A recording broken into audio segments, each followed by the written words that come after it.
All right, fine. I'll be a gracious host. How you doing? Little Mermaid is the scariest Disney movie by far, though. Why the hell is Ace Blade in your Kickstarter?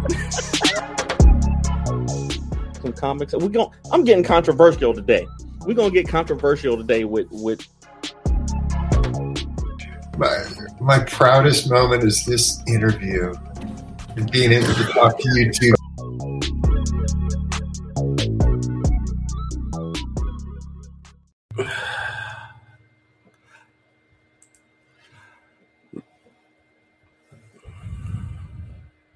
I'm just letting it breathe first. I'm letting it breathe.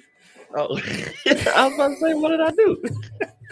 Ladies and gentlemen, boys and girls, children of all ages, Tours Comics in collaboration with Fourth Wall Production proudly brings to you the Four Tales podcast. I'm your host, Kyrun Silva from Tours Comics. Across the way is the Armathine author of Ace Blade, Danny J. Quick, and together we are your two award-winning blurred comic creators here to help you find your next favorite comic. We are live on Facebook, Twitter, Twitch, YouTube, and host other programs. So if you're listening or watching us live, thank you for your support. But don't forget to like, subscribe, share, and review this podcast because all your positive reviews, interactions help us reach a bigger audience. What's up, man? Another day, another podcast. You good? Hey Siri, what is the definition of Armathine?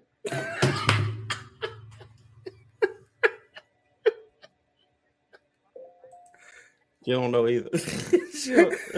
You don't know either. I might have said it wrong. Amaranthine. I don't know. Dang it. Here, Amaranthian. Yes. No. It's got a Y in it. No, it doesn't. You're thinking about amethyst. It's AMARANTHINE.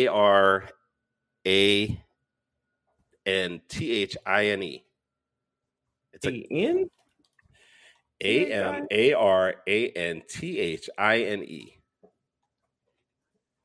It's Amaranthian? This gonna bug me all day. Because first of all, I've never heard that word. Second of all, it's a color. I appreciate it. Yeah, no problem. A woman of amaranthian loveliness, of purplish red color. I like it. Okay, see. You did more research. You did more research than me already, and the show just started. Well, that's sad because you had like a whole week to research, and I'm disappointed now. We're both continuously disappointed in me because. Oh, the Cody thing, huh? Wait. How far away is Cody from you? About 90 minutes. He's about 90 minutes from me. I talked to him. I sent him a message. As soon as you sent me that message, I sent him a message. And I was like, I noticed that his commissions were open. So I was like, hey, send me a price sheet. I didn't know that you were in Greenville. He's literally 90 minutes from here. I go to Greenville once a month for work. So sorry, this is a side conversation Danny and I had. There's an amazing artist named Cody Conyer. Who lives 90 miles away from Danny, and Danny has never worked with this man, done anything with him, and they're both in the same state, not that far away. I follow him. I love his art. I see his stuff all the time. Amazing. I always want to. He's one of those that I'm always like, oh man, when I get a chance, I'm gonna commission him. But the added fact that he's literally 90 minutes away has literally just bumped him all the way to the top of the list. I'm like, bro, there's no reason I've never reached out to this dude, but he never reached out to me. So, what it sounds like, there's a lack of communication there, that you guys just don't interact with each other, don't see each other. So yeah, he like unlike our guest today, sticks to art. He usually just posts his art. He'll throw it out there. But our guest today is he likes to commentate on stuff. He likes to be social on people's feeds and to send shots out sometimes that are kind of hurtful. But he's seething. I can see him right there in the corner. He is like mad already. Like, I feel like if this was face to face, he'd already punch you by now. And I don't know why. It probably would have. He probably would have. But, I mean, you've hyped him up so much. Do you want to introduce him then? No, I know he's a big fan of Mark Henry, who is one of my favorite wrestlers all time. I know that just sexy. doing a little research, I've seen that he is a sports fan, a comic book collector, and I say one of the things that I'm proud of from him is that he has put out 10 issues of his own comic book, the Afro Avenger, and he is none other than the Kevin Chapman, aka Mr. Chap Daddy. Thank you for having me. Welcome to the show, brother. Thank you, man. First of all, audience, who's ever watching, Mark Henry is not my favorite wrestler. Okay, thank God, because I was going to ask you if that was true. Yeah, my best friend happens to look like Mark Henry. Oh, okay. That's what that was. Okay, never mind. Okay. I was going to say, because if you're all like, I love Mark Henry, then I was going to ask you if you love Mae Young, and then I was just... No. Nah, man, like, he just happened to look like Mark Henry, like like Mark Henry. So that's a joke, Danny. See, you know what? Okay, my bad, Dan. I apologize. Well, now I got to know, who is your favorite wrestler?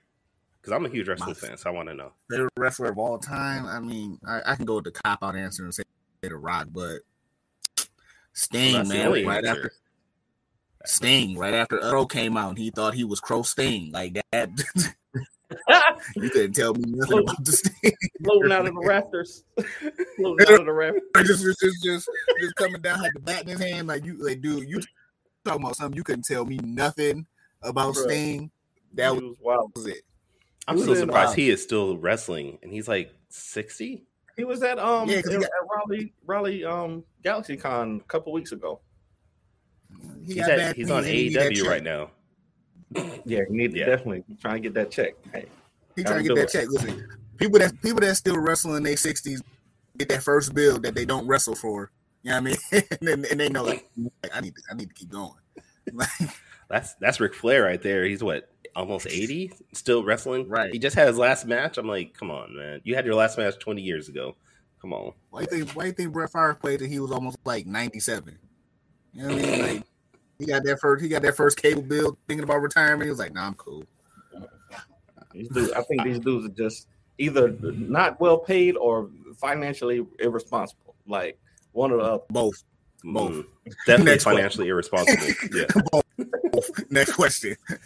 All right. 401k in wrestling anywhere. No. Sure. All right, so let's properly introduce you, Kevin. You are the creator, writer, artist of Afro Avenger and the movement. Yes. You have 10 issues of Afro Avenger and 1 issue of the movement right now? Yes. Okay, so inquiring minds want to know how the hell you got 10 issues of one book out, and well, basically, how the hell you got 11 issues out on your own when most people struggle to get 1 issue out? Tell us your secrets. Consistency, man. Like, just consistency, and ego a little bit. I think not you, Kevin. Let the man finish his sentence before you get into it. Come on. Okay, go ahead. a little bit of ego because somebody told me I couldn't do it, and so it was like one of the things. Like, all right, so just consistency, man, and just being able to tell my story, or certain comic book superheroes that I like, and tell the story my way and see my vision on paper and stuff like that. So just consistency. It's something I've been wanting to do since in the third grade. So that's it, man. All right. Love it. So what is Afro Avenger? What is the movement for anybody that hasn't read your books? Well, the Afro Avenger is essentially about a young man. I kind of molded him off of the one question. Like Mark Millar do this thing where he always write a question about each of his characters he created. And I did the same thing. I said, what if Shaft was Batman? And essentially just kind of took that concept and molded it and just obviously did my research and just what I wanted my superhero to be like. And when I tell you, when I first created him, he was trash. And so to refine him, to rework him, to be something, I said, Batman and Shaft kind of don't mix with me. So I was like, okay, what if Daredevil was Shaft? And I'm like, okay, that got a ring to it. But all in all, it's basically about a young man who sees his neighborhood in decay and decided he wants to do something about it. Like, you know what I'm saying? No superpowers. He broke. You know what I mean? Like a master martial artist who's just taking his skills to the streets. Like, and you know, my whole thing about Afro Avenger, he was essentially a superhero. He doesn't join the big super team. He doesn't do the team ups. Nobody flies over his neighborhood. Like, none of that. Like, he keeps it strictly to where he's from. He doesn't care about the big world's problem because, you know, he's one of the superheroes who's tired of sitting on the sideline. How many of us have sat in a conversation where you heard, you know, we should do something about this that's going on in the streets. We should do something about this. We should do something about that. And nobody never does anything. It's just a bunch of suggestions getting tossed around. Afro Avenger is the opposite of that.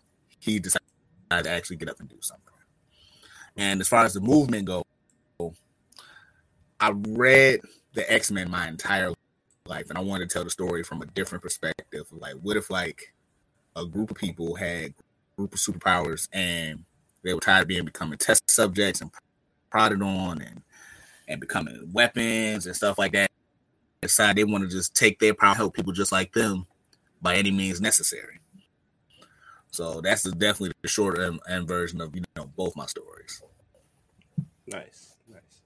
Now, doing my research, and I saw this wrong, but I saw that you've been making comics since 2006. Is that right? Oh, 2015. I've been making comics. 2015. Okay, your LinkedIn says 2006. So you want? Well, yeah.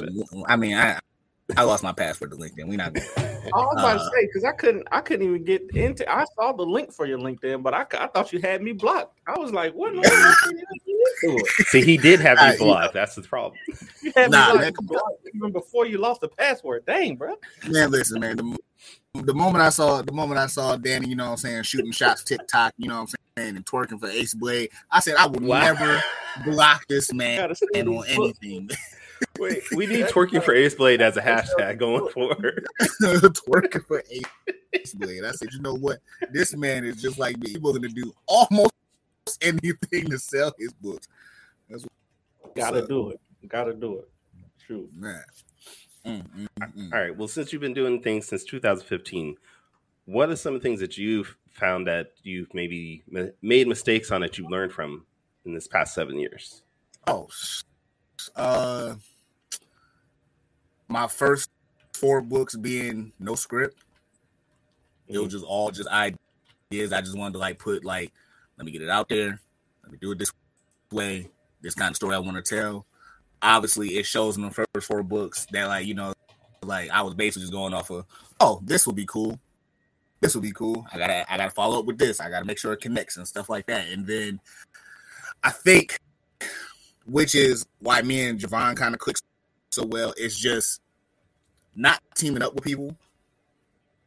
It's kind of like one of my bigger mistakes. And a lot of it's not like, you know, like I don't want to team up with people. It was like I'm very like I need X, Y, and Z done by, you know, boom. And just waiting on other people has always been my Achilles heel. Like I don't like waiting on people. So that's why I do a lot of my things myself. Like, you need a cover? Cool.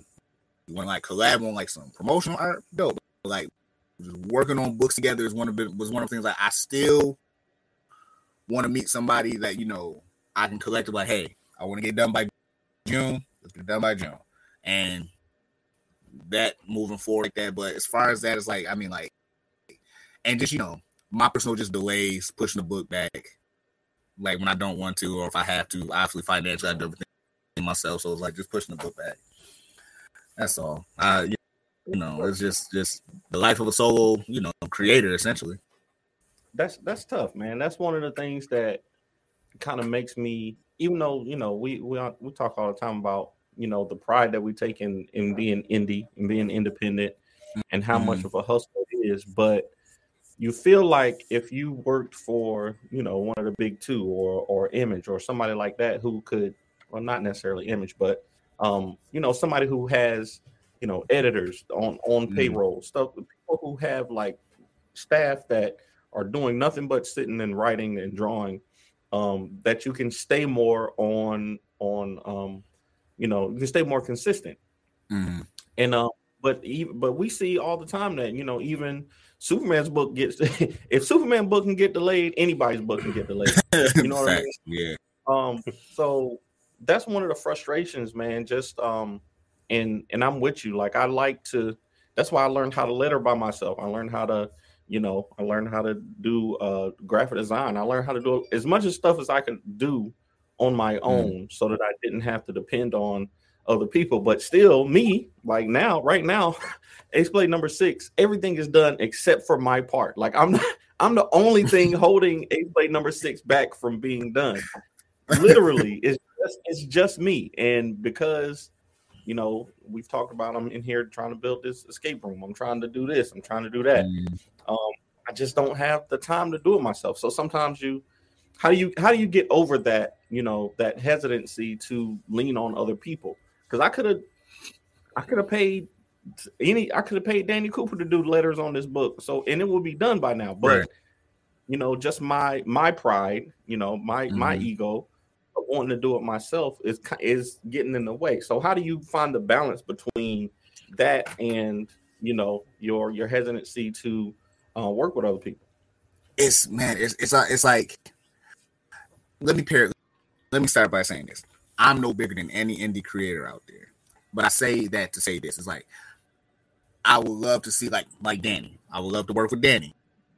And my passion to work with Danny is because Danny has his road paved already.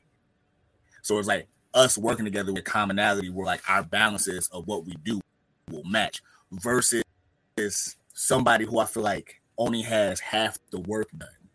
And it's kind of like, yeah, man, I got this cool character, man. He wears a cape, man. You can figure it out the rest. Like, no, like, wait a minute, man. Like, that sounds exactly what Danny pitches to me all the time, though. That sounds eerily similar to something I said to Kyrun.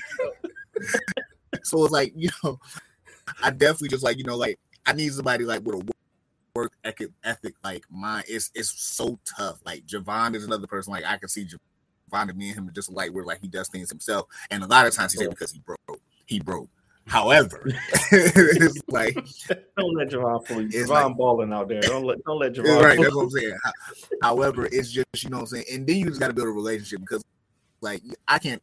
We've all been behind tables. I'm assuming we all been behind tables at Comic-Con whatsoever. How many ideas have come across your tables? Like, hey man, I need this, I need that, and you never hear from that person again. It's kind of like one like, like if I'm willing to put my book to the side to help you, then that means I must see something dope in what you have. And like I said, like you said, I can see if I had other people, oh, this dude's writing, drawing Afro for me, this dude's doing the movement for me, and stuff like that. But I don't have that luxury. So for me to put my book to the side to work on your project, I obviously see something or feel like you are far along enough where like, I'm gonna make sure he get ahead of the game.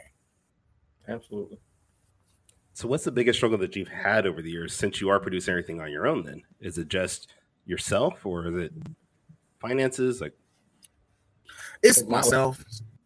It's myself. It's them dollars. It's like, you know what I mean? Like, I work a 9 to 5, like, so it's like just I think what pumped out the tennis shoes so fast for me was my old job. I used to do the overnights where like nothing happened. So I was able to pump out like 4 or 5 pages a night and knock them out and get them done, whatever the case may be. Now working, a 9 to 5 essentially, it's tough to find that time and that balance to like finish and complete, pages to my satisfactory because I'm a, quote unquote, perfectionist a little bit. So it's like, I think it's more of that versus finances because like, with Comics Wellspring, which I'm assuming everybody should be going to at this point right now. It's like, like they got great deals and great prices. So it's never the finance thing. It's just more so just finding the time and balance to like make sure that pages is done to my satisfaction. Sorry, I was thinking I do use Comics Wellspring, but I had another printer before I started using them that they went out of business, and I actually liked them a lot more. I missed them because they had some good deals.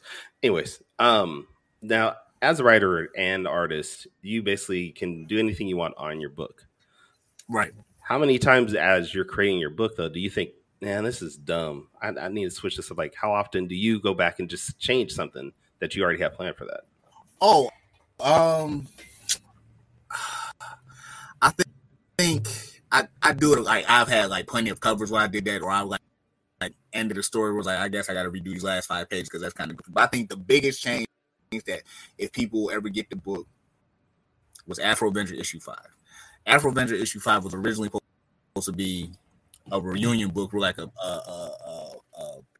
past love interest for Afro Avenger was supposed to come back to his hometown and stuff like that, whatever the case may be. And then Philando Castile got murdered. And I completely changed the dynamics of that story to kind of tackle that issue head on a little bit with, just telling the story through my perception, just like what us as a community feels like, you know what I'm saying? Like when we go through that. So essentially just like rewriting that whole story, reworking it to like tell that was probably like my biggest change. And obviously me personally, one of my proudest changes that I've done in like, all my books. So. Okay. Yeah. I know, and Morgan is more in that vein, similar to you, man. Mm-hmm. I know y'all like to speak up on topics, on social media. I always have a hesitancy to talk about stuff because I don't always feel like I know what I'm talking about. If you get what I'm saying, like when I say this, don't be agreeing with that. I know what I be talking about, but I don't have the confidence to put what my thoughts are out there on certain stuff, especially like controversial issues and stuff like that. But you and like I said, Morgan, y'all don't have a problem with that because, and it to me, like I admire that because that's one of the things that I struggle with because it's not that I care about backlash from people. I don't care about I don't care about that stuff. It's just that I know that my words have effect on even if it's 5 or 6 people. Like me saying something could be the thing that sways a person to believe one way or another. So how do you have that confidence in you to even if you're wrong sometimes and you be wrong sometimes. Wow. Wait, don't insult our guests. They won't come back on. To say what's on your mind and just roll with it and learn and grow from that. I mean, we all be wrong sometimes. So just the learning and the growth from that. I'm never wrong. I don't know what you're talking about. My wife says I'm never wrong. I mean, you got a San Francisco t-shirt on, so you're already wrong. Anyway. All right. So, Danny, what's going on, man? Terrible. You can't bro, you can't be, man. Can't be kicking the guests off the show like I can. You insult my Niners. I can't. I already sent the email out. Tell people he's gonna be on the show. You can't just kick him out. Fine, we'll give it a warning. Oh man. Go Bills. He said go Bills. Yeah. Go Bills. Yeah. So to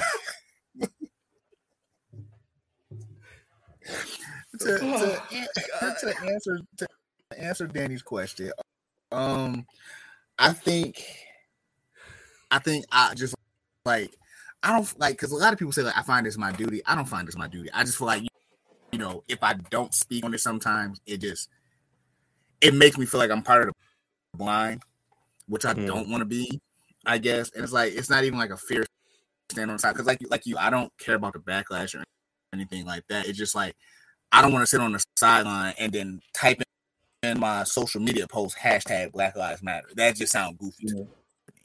And it's just like that that's always been my gripe with people anyway. It's just like I'm not saying I know anybody personally, but it's just like somebody like who takes a picture at a protest and like they never took one at a protest ever. Like, you see what I'm saying? It's like I'm not gonna sit there and promote. Oh, my character is ultra black and and then not speak on the things that like that matter most to me. And it's like what I'm saying, like people like me are genocidally being murdered. There's that's not even like a sweep under the rug topic. It's like granted prior to the slap, we will always listen to what Will Smith had to say. And prior to the slap, he said like something like powerful that makes sense. Racism hasn't changed. It's just being filmed now. And that's just the reality. And it's like, you know what I'm saying? Like, who am I to like this care with this platform that I'm trying to build for myself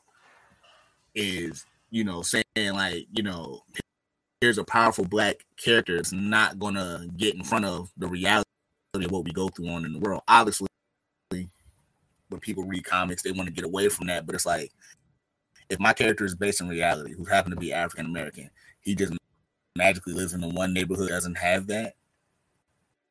Like, what am I putting out there in my books where people see that and kind of go, that's kind of corny. And so, yeah, I just find it, you know, powerful to me to speak on that through my characters because, you know, nobody gonna, you know, little old Kevin Chapman, but I'm pretty sure it's gonna be a group of people that listen to Afro Avenger, and that's how I take it. Now, a lot of us, as over the years, we grow as creators. We grow, you know, from our experiences and our mistakes. I mean, obviously, you did not grow from being a Buffalo Bills fan, but we grew in other ways. So, where do you feel like you've grown the most as a creator, with your artwork or your writing, or again, not with the Buffalo Bills, but as a creator in general? Where do you think you've grown the most? I'm gonna work that in as much as possible now. That's cool because I've grown the most to realize that my franchise didn't mortgage their future on the quarterback who played one season. So he looked good last night, didn't he? He looked good last night. Okay. I mean, who? I mean, how many quarterbacks look good against vanilla defenses? Like, anyway, my boy was 4 or 5 and had a touchdown. I don't need him to be a Josh Allen. I don't need him to be Tom Brady. I just need him to pass the ball to Debo. I mean, we had Jimmy G. He can't be worse than that. Okay, according to I like Jimmy Garoppolo. I don't know what happened to Jimmy G, bro. Nothing happened to him. He was never good. That's the problem. Bro. Listen, he was never good, but he got y'all to a Super Bowl. Yes or no? Our defense got us to the Super Bowl. Oh, our defense. Our defense. I'll be down. Look at last year, and Jimmy G just basically passed the ball to Debo, who was 2 yards behind the line of scrimmage, and Debo did everything else. Debo got us to there. George Kittle got us to there. Jimmy G never did anything himself to get us there. So if Trey Lance don't get y'all to the playoffs, that's still good, right? No, because I rest my case. We're not talking about Trey Lance. Kyrun, to answer your question, you know, where I've grown over the years is I think my biggest thing that I've done is try to find my own style as an artist because, like, I think the best advice, I think I said this on Javon's podcast, the best advice I've ever gotten was from Mike Zeck.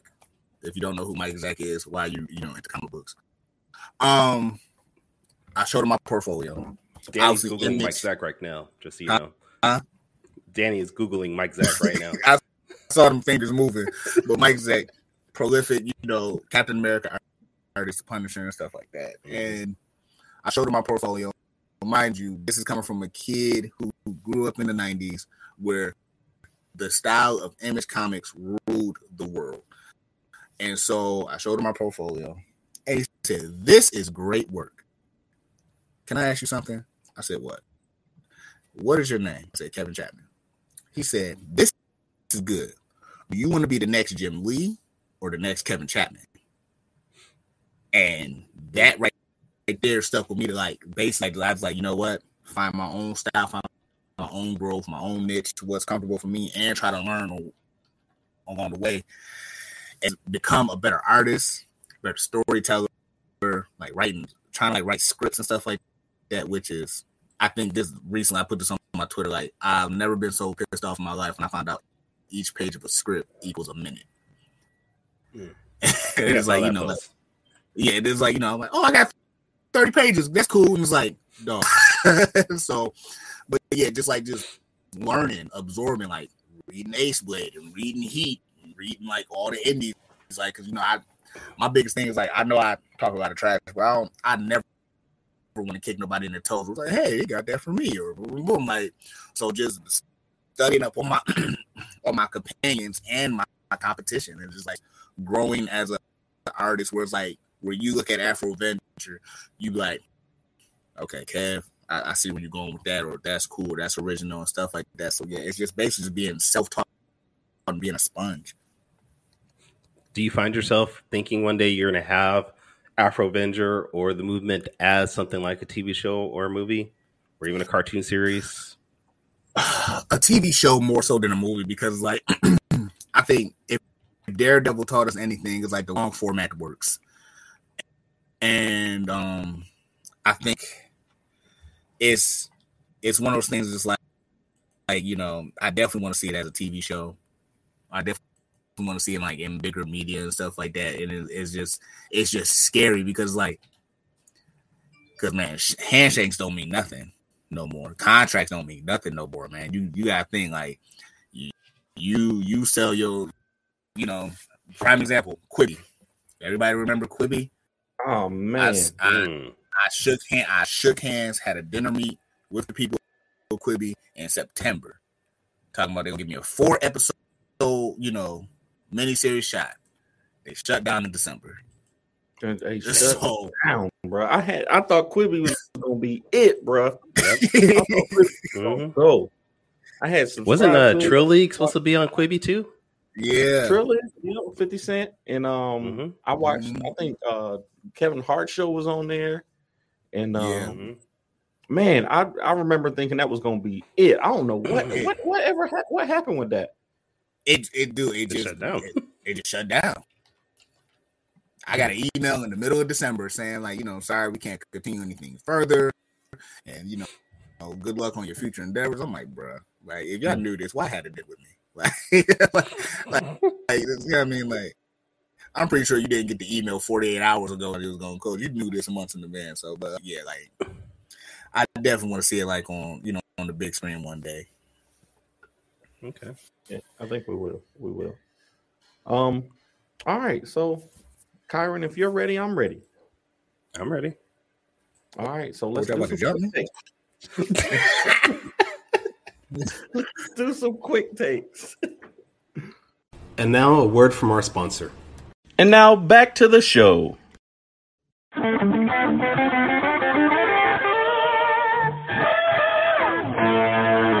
takes. All right. If you haven't seen the show before, Quick Takes is a short, rapid fire session where we grill our guests to answer 5 questions off the top of their head in 45 seconds. All right. Okay. So these are not going to be as controversial as I usually go. We're going to keep it nice and PG this time. All right. But number 5 is controversial. Yeah, number five might be number 5 and number 4 too, actually. But no. Number 6 too. Number 6 is gonna be number 6. We got a number 6. We got number 6. I know that you, like me, you're a fan of the Milestone universe. I believe you checked out the Milestones Generations documentary. Yes, I did. A little while ago. So my question for you is, would you rather prefer to write or draw for Milestone if you had the chance? And which character would you write or draw for? Write for hardware. Okay. You write for hardware? I would imagine you would want to draw. Nah, I write for hardware. I let Dennis Cowan take care of that. Yeah. I feel you on that. That's not a bad answer. Okay, we can go to the next one. Get it? We can go to the next one. Yeah, we'll let Mr. Cowan continue his. I'm not about to take that greatness from that man. What you bugging? You're right about that. Yeah, right on, man. I don't like, bro. All right. So, as a creator, which would mean more to you, if you got a random person to cosplay your character or random fan art of your character? Cosplay, because I never had it yet. I've had plenty of fan art, dope fan art. So cosplay, in a heartbeat. All right, Kyrun, I'm retired as a question. I was just going to say the same thing. You just need to get rid of that question at this point. I'm retired. I need to Find a something way to replace fan art. Yo, man, fan art is cool, but it's like nobody picks fan art though. Nobody picks fan art. And I think it's just because the effort that cosplayers go into, and seeing it in real life is just another level. It's just another Absolutely. level. Absolutely. I wish somebody would walk up with an afro with a red A on their shirt to my table looking for an autograph. I flip that table over and hug that person. Like, I'm gonna do it the first time I meet you, Kevin. I'm gonna do it. I promise you. And then he's gonna have on a San Francisco 49 shirt up under. Yes, I will. Yes, I damn will. Oh, terrible. Terrible. Oh, goodness, man. Okay. Question number 3. I might not have 49ers. Okay. I'll have the years that the Bills lost in the Super Bowl back to back to back to back. That's okay. Okay. Really, that's what you're gonna go. You gonna dig for that? I'm petty when you bring up my Niners. I'm sorry, I'm petty. Okay, you're gonna dig for that. Okay, all right. I'm praying. Almost lost Debo because he ain't want to pay the taxes. Go ahead. I'm praying for both of y'all. All right, number 3. You you are a comic book collector, and I want to know, what is your holy grail comic book? If you could have one comic book in your collection, what would it be and why?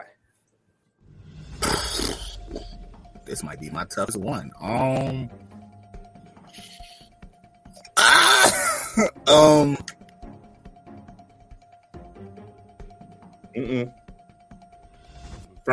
First.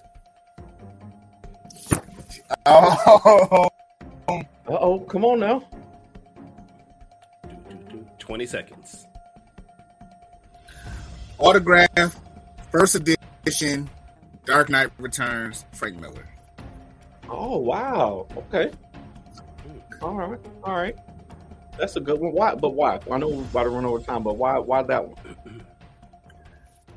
I think that was the first book to me where it was different from everything else that I was like picking up at the time as a kid. Granted, I don't even know why they let me purchase that book, but it's like it was a book at the time like where like I had the Wildcats, the Youngblood, the Blood Syndicate, the Static and the Spider-Man stuff like that. That was the first book I had in my possession besides Watchmen. Whereas like that book like kind of changed my perspective on like there's different storytelling comic books. Okay. So more of that was a little tough. That was I expected you to have something off the top of your head. All right. So question number 4. Mm-hmm. I saw on your Twitter that you recently did a top. You listed your top video game, your best video game of all time as Mass Effect 2. Now, Mass Effect 2 is a good video game. Yes, it is. But it is not better than Super Mario 64. First of all, don't do that. Super Mario 64 is the greatest game that's ever been created, ever. I think it was the greatest game on the 64. This is coming from a person who think the greatest movie on earth out yet. I didn't say. I said the greatest. First of all, we're not talking about Top 5 Live yet.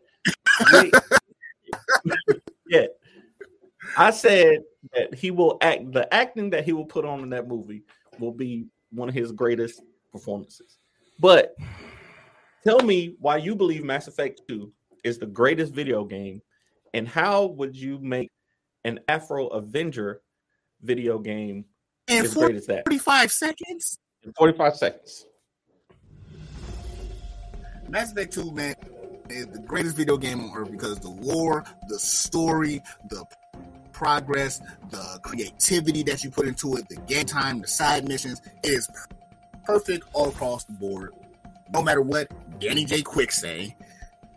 And how I'll make the Afro Avenger video game, it will be similar to, what Insomniac did with Spider-Man. It will be a world-traveling superhero to go from, all over the city or his neighborhood, fighting crime, doing the damn thing, upgrading his suit, and side missions with 9 seconds left. Let's go. Hey, come on, man. You ain't about to play. I like it a lot.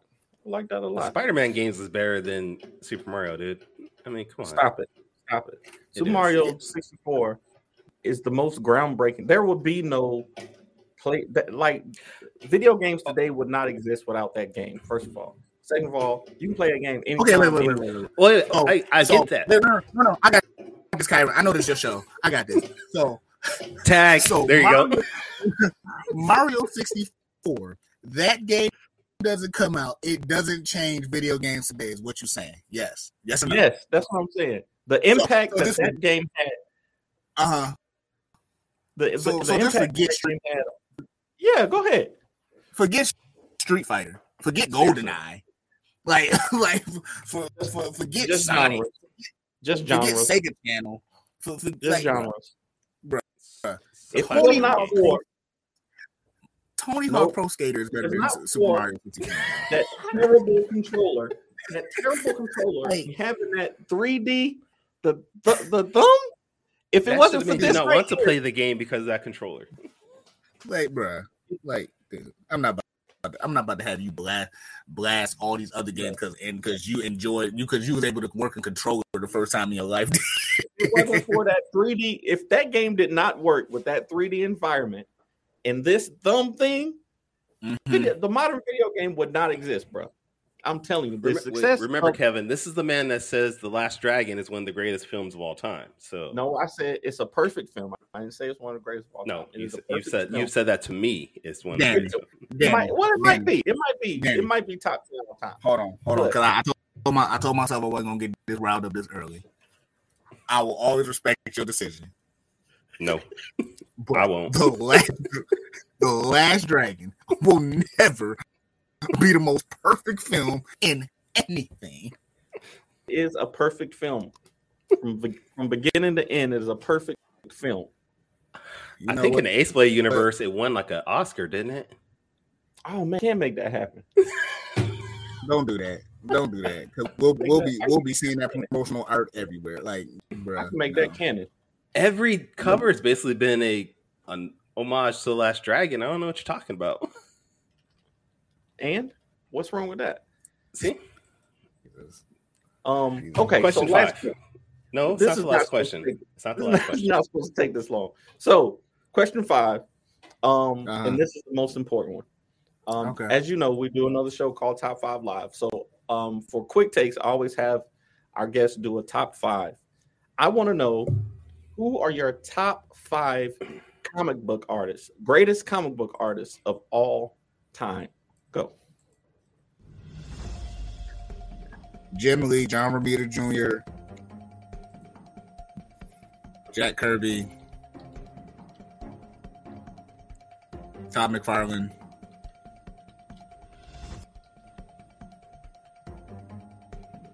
You missing one? Liefeld. Oh, really? I said Jim Lee already. Yeah, you did. Yeah.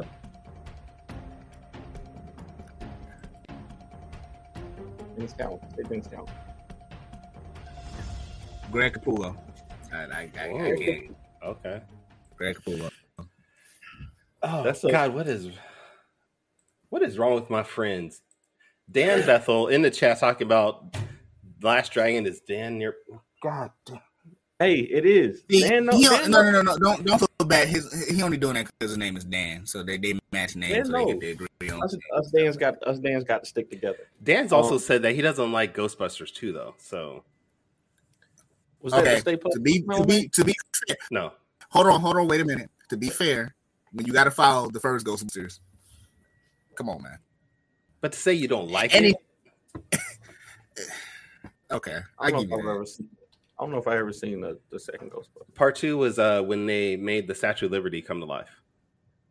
Yeah, and Bob Brown was on the soundtrack. Yes, that song was. All right. Yeah.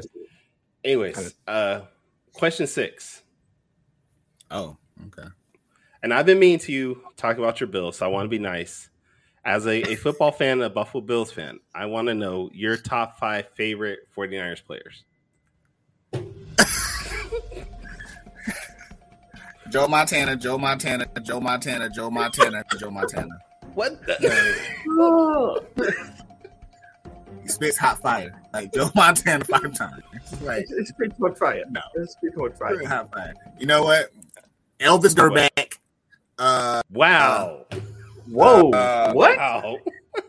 Antoine Barner. Hold on. Let me see. Let's see. I did my research too. Taylor Mays. Reuben Foster. Mike Rumpf.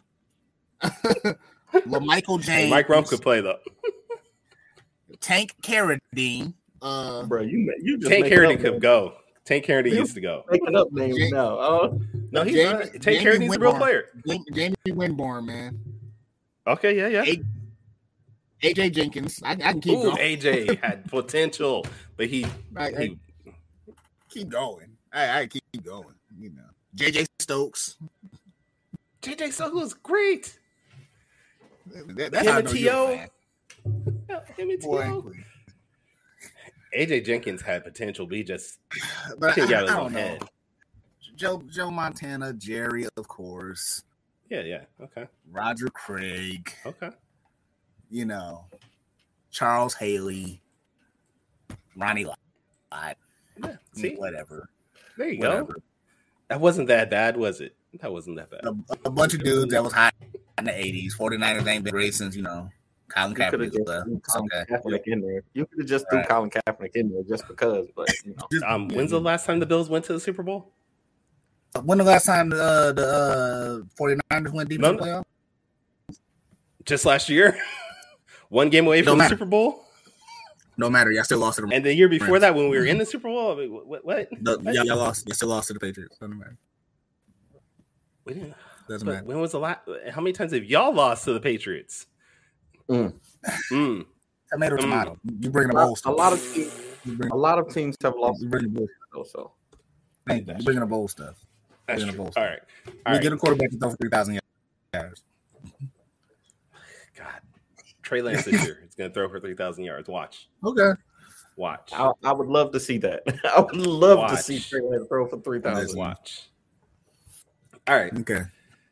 Anyways, before we let you go, because that's the end of our show, is there anything you want to tell our guests about your books, upcoming work, things like that? As far as the Afro Avenger, be out this October. The Movement Part 2 will be out in November. The first back-to-back.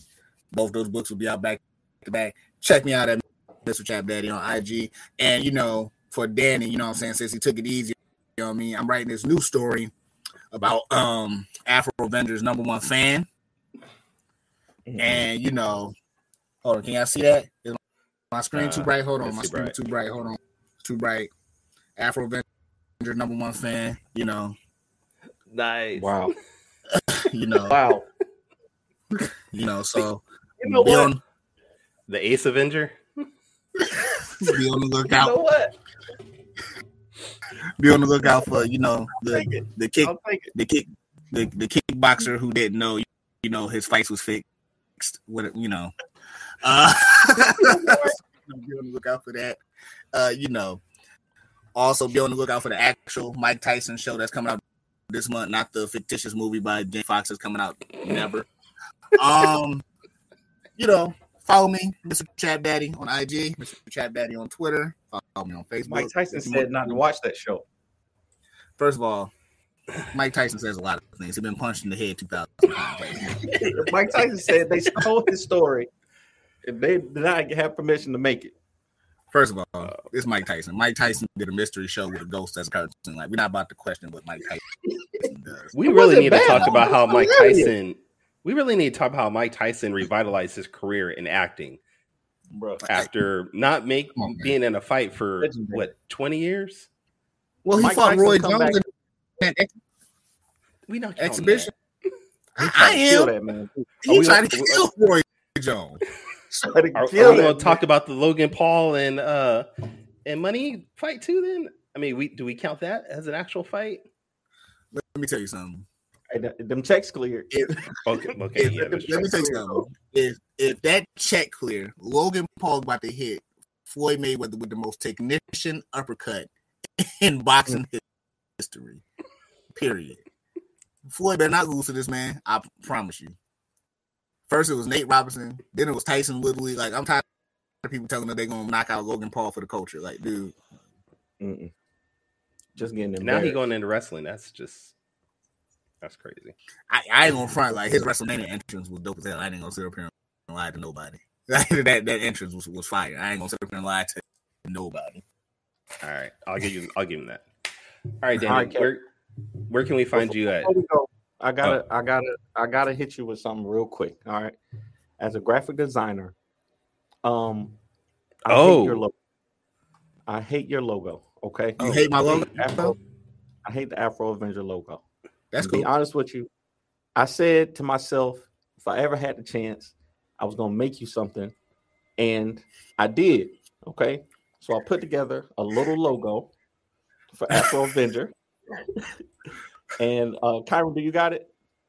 Yeah, just give me a.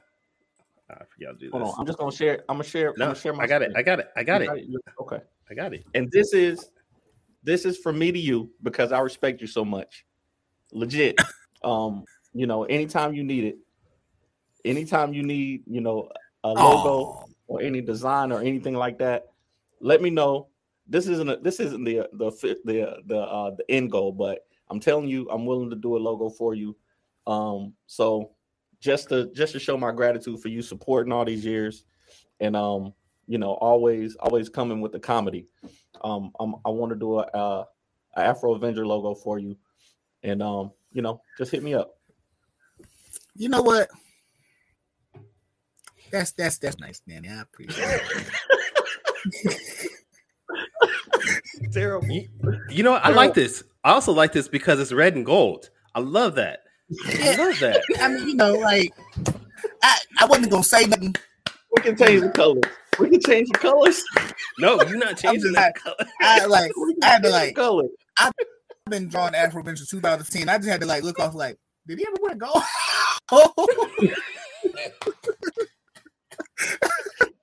But it looks amazing with that. It looks clean. It looks dope. Amazing. I want this. I'm gonna get this tattooed. You get that tattoo, man. I'm gonna get how many draft picks the 49ers gave up for Trey Lance tattooed on my chest, man. Wow. Terrible. Oh, man. Anyway, the future for South Dakota State. Yeah. All right, we can change the color. When we holding up our 6th trophy, don't say nothing, please. That's true. Just give our You can hold up that 6. You can hold up that 6 trophy when my grandchildren are born, but now, I ain't worried. We'll still get one before the Bills do. That's all that matters.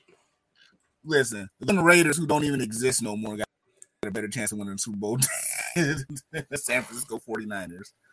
Thank you. Wow. All right, Danny. Terrible. This show's over. Where can we find you, Danny?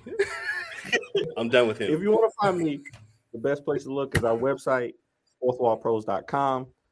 We are opening our escape room in 2 weeks. We're testing it out today and tomorrow. But also, if you want to find me on social media, at the Ace Blade everywhere. Where can people find you, Kyrun? You can find me on Twitter, Instagram, Facebook, and TikTok at Taurus Comics. Or you can find my personal account at Kyrun49 because I do it like that. But if you want to maybe check out old episodes. 49ers for 49ers. I just got that. All these years, I never knew the 49 was for 49. I didn't know. I get it now. I understand. I literally never got that it was for the 49ers until this very second. I mean, Danny, you should have known that his favorite quarterback is Giovanni Carmazzi. The fact that we bypassed Tom Brady for Carmazzi still kills me to this day. Oh, Tom Brady wanted to be a 49er. He grew up in the Bay. Man. Anyways, if you want to check out old episodes of the Four Tails podcast, you can go to fourtailspodcast.com. That's the number 4, TALES podcast.com. Join us next week, though, when we have Visenia Lindsay on the show. I'm pretty sure it won't be as heated as this. Dang, he just flexing on us right now. Super flex. Wow. I'm not flexing. Whatever. I'm promoting. I'm trying to be like Danny. I'm just not twerking. Okay, hold on. You know, I'm just hold on. All right, let's do this better. All right, go ahead. Do it again. Go ahead. There you go. Movement issue 1. Grab that. You know, be restocking, Afro Avenger books next month. Afro Avenger issue 1, grab that. Afro Avenger issue 2. Bam. Okay. Bam, one of my favorite covers. The Illmatic homage cover. One of the greatest rap albums of all time. Bam. Issue 5. We didn't even mention that Thursday was the 49th anniversary of hip hop. Damn it. Yeah. Mention that. Yeah. Boom. Okay, number Cool 6. Number again. 7. Homage to the Death Row Source magazine cover. Issue 7. I like the food. There you go. I like the food. Bam. Issue 8. Afro Avenger Dethroned. Issue 9 and 10, baby. Okay. All right, I think it's time for the next episode already. Damn. Terrible. All right. But until next time, sayonara. Let me say this until next time. I'm gonna show you how much Danny has been supporting Afro Avenger, right? I'm gonna show you how much he's been supporting Afro Avenger because I've been following Danny. I made sure I kept track of this just in case this ever came up.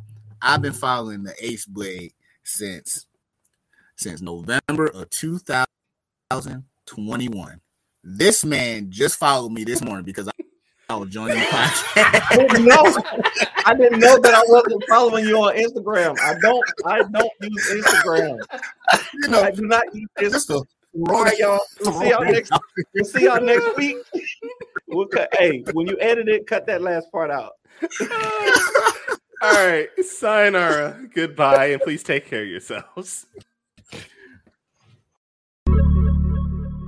Music provided by my brother, Quicks Made It. Find him online in YouTube, Instagram, and SoundCloud. I want to know what it is Quick is trying to say.